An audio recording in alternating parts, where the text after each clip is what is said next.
Mais Brasília agora. O presidente da Câmara, Hugo Motta, deu aval para o avanço de processos contra deputados que participaram do motim no plenário da Câmara nessa semana. A repórter Vitória Abel trazendo todos os bastidores. Boa noite, Vitória, bem-vinda.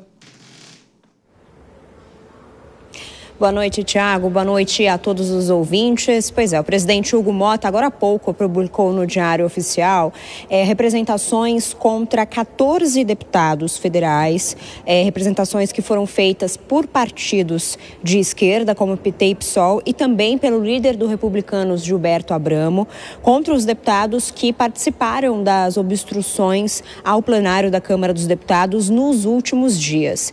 Essas representações foram encaminhadas à Corregedoria da Casa, que é aí um dos passos obrigatórios no regimento da Câmara, e em seguida essas representações devem ser, portanto, encaminhadas ao Conselho de Ética.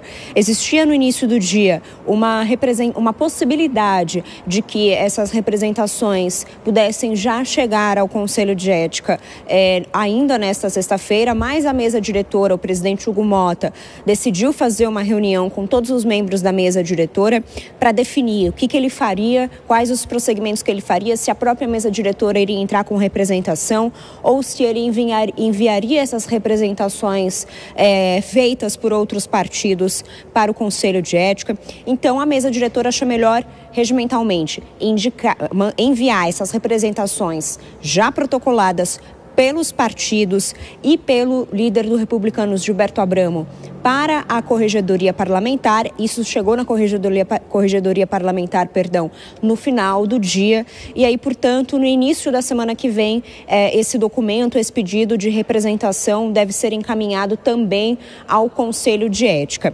Hugo Motta resolveu mandar todas as representações dos partidos para análise, primeiramente, da Corregedoria, e não fazer um pedido da própria mesa diretora, como uma forma também de se proteger.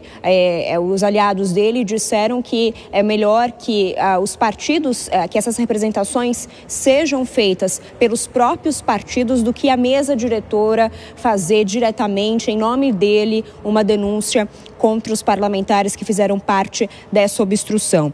Eu vou citar aqui os parlamentares que foram indicados nessas denúncias pelos partidos. Foram diversas representações, algumas delas feitas pelo PT, outra pelo PSOL e também uma, como eu disse, pelo líder republicano Gilberto Abramo. Os parlamentares citados em todas essas representações são Sóstenes Cavalcante, Nicolas Ferreira, Luciano Zucco, Alan Garces, Caroline de Tone, Marco Feliciano, Domingos Sávio, Marcel Van Hatten, Zé Trovão, Bia Kicis, Carlos Jordi, todos aí do PL. Também foram indicados para a denúncia ser analisada pela Corregedoria e posteriormente ao Conselho de Ética, Marcos Polon e Júlia Zanata. E também o deputado Nicolas Ferreira, que eu já disse anteriormente, Marcos Polon, Júlia Zanata e Marcel Van Hatten. Esses foram, portanto, os indicados para que a denúncia fosse analisada pelo Conselho de Ética. A gente lembra que alguns deles, como, por exemplo, o deputado Zé Trovão e Marcel Van Hatten, do Partido Novo, fizeram ali uma certa força física para impedir que o presidente Hugo Motta chegasse até a cadeira na mesa diretora na última quarta-feira. Portanto, agora a gente aguarda para ver como que a Corregedoria Parlamentar e o Conselho de Ética vão encaminhar essas representações. Tiago. Vitória, em instantes você volta ao Jornal Jovem Pan com mais bastidores aí em Brasília. E sobre ainda essa semana no Congresso, motim de apoiadores aí Bolsonaro, o nosso entrevistado é o presidente do Progressistas, o senador Ciro Nogueira, do Piauí. Tudo bem, senador? Como sempre, muito obrigado por participar da programação da Jovem Pan. Eu já emendo a primeira pergunta para o senhor. Esse caminho da punição, imagino que o senhor tenha talvez uma posição bem diferente em relação a isso. De que forma esse clima no Congresso pode se acirrar ainda mais numa semana que já foi bastante complicada politicamente com a forma como os parlamentares tentaram obstruir as votações? Bem-vindo, boa noite ao senhor. Boa noite, é um prazer estar com vocês. Olha, infelizmente aconteceram esses fatos lamentáveis. Na minha visão, teria que ter uma punição de uma suspensão por um período. Acho que tanto a deputada que agrediu o deputado Nicolas, quanto os deputados que impediram a chegada do presidente Hugo Motta, não quiseram deixar a poltrona da presidente, deveriam receber essa punição. Mas, pelo que eu conheço, minha experiência com o parlamento, numa hora dessa está o líder do PT e do PL fazendo acordo para não punir nenhum dos deputados. Isso é ruim para a democracia, eu acho que isso cria um clima de que toda vez essas pessoas podem passar dos limites e eu fico triste com esse tipo de acontecimento, mas infelizmente aconteceu e, na minha visão, por essa complacência de algumas lideranças, não vai haver punição. Senador, quero trazer os comentaristas aqui da Jovem Pan, a Dora Kramer e o Cristiano Vilela. A Dora faz a próxima pergunta. Dora. Boa noite, senador. Vou sair um pouco da baderna e vou entrar nas questões eleitorais, tá?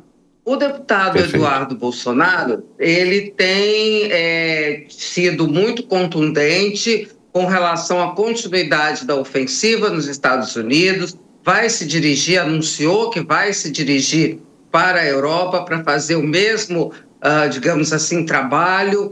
Ele também sugeriu punições aos presidentes da Câmara e do Senado. E aí eu queria que o senhor avaliasse, e também disse que está disposto ao tudo ou nada, ou ganha completamente ou perde totalmente. Gostaria de saber como é que o senhor vê essa movimentação do deputado, e se isso, na sua visão, ajuda ou atrapalha as projeções, os ensaios, os planos da direita, que é o seu campo, para 2026. Dora, eu não concordo com grande parte dessas lutas que o Eduardo trava, né? Não vou negar para você que ele está lutando pelo pai dele, né? Que está sendo extremamente injustiçado no nosso país. Eu não sei como é que eu reagiria se fosse meu pai também. Mas eu que estou um pouco mais distante, apesar de toda a minha lealdade ao presidente Bolsonaro, acho que nós temos que buscar que se corrija o mais rapidamente possível essa injustiça, que ele possa sair, voltar a dialogar com a população.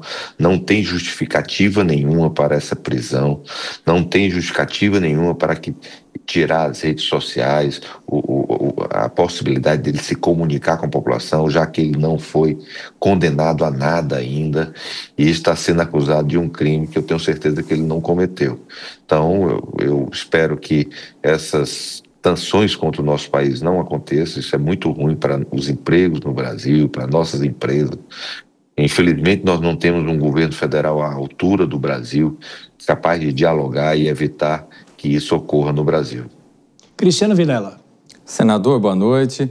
Senador, tivemos nessa semana o anúncio de que já teria mais de 41 assinaturas para a abertura de um processo de impeachment do ministro Alexandre de Moraes. O presidente do Senado se coloca no sentido de que não vai colocar esse tema em votação de forma alguma. Na sua avaliação, esse é um tema que está maduro para ser discutido, debatido no Senado, ou é algo realmente que o presidente age de uma forma correta e nem cogita trazer um tema desse para a pauta?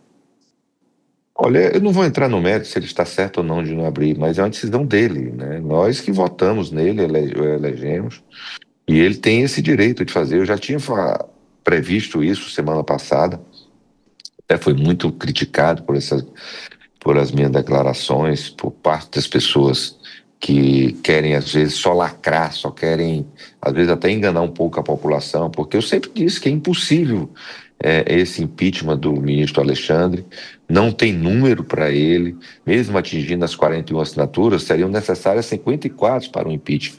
E eu sempre disse que nem que estivesse 80 assinaturas, o direito é do presidente, e isso quem deu não foi o regimento para que ele fizesse isso, e ele não vai abrir esse. Então, as pessoas que hoje estão dizendo que vão fazer o impeachment do ministro Alexandre de Moraes não acreditam nisso, nenhum parlamentar acredita que vai acontecer. Isso é mais bandeira eleitoral, lacração, infelizmente a população fica frustrada, aqueles que defendem isso, mas vocês vão ver que não vai acontecer. Senadora, a Dora Kramer quer fazer mais uma questão, Dora?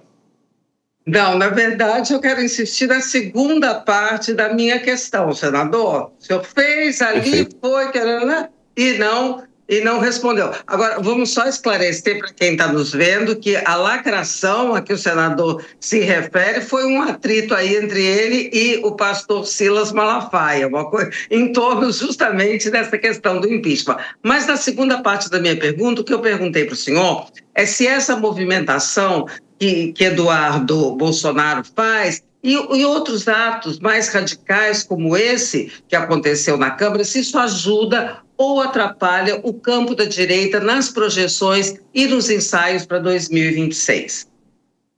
Agora, no primeiro momento, atrapalhou eleitoralmente, até houve uma recuperação do presidente Lula. Mas ele já, pelas pesquisas que nós temos, ele já perdeu 90% do que ganhou, porque a população percebeu que o presidente se utilizou dessa situação para tentar criar uma narrativa política e prejudicar o país, colocando o seu interesse eleitoral acima dos interesses do Brasil. E não tenha dúvida, Dora, que apesar de todas essas disputas, nós estaremos, o campo do centro e da direita estarão unidos e nós vamos escolher um candidato e ganhará as eleições no primeiro turno no próximo ano.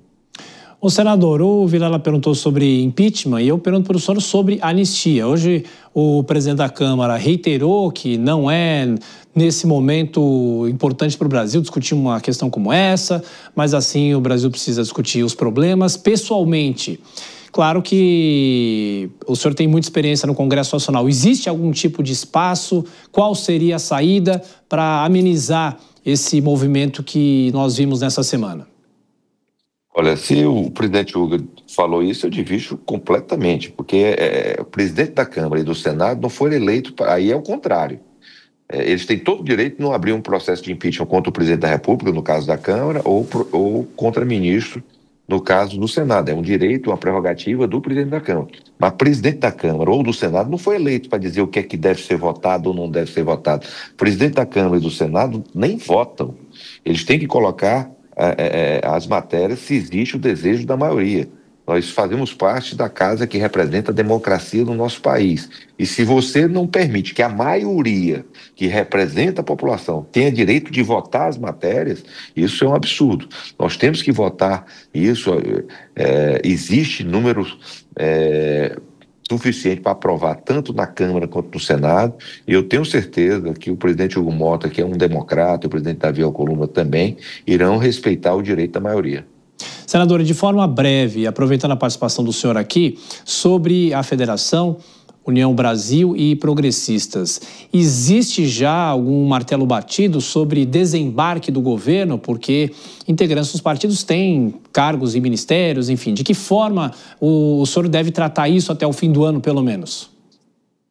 Com certeza. Nós agora estamos focados para que no dia 19 façamos uma convenção, que eu tenho certeza que vai ser homologada por unanimidade, tanto no União quanto no Progressista, mas logo após isso nós traremos esse debate para o partido.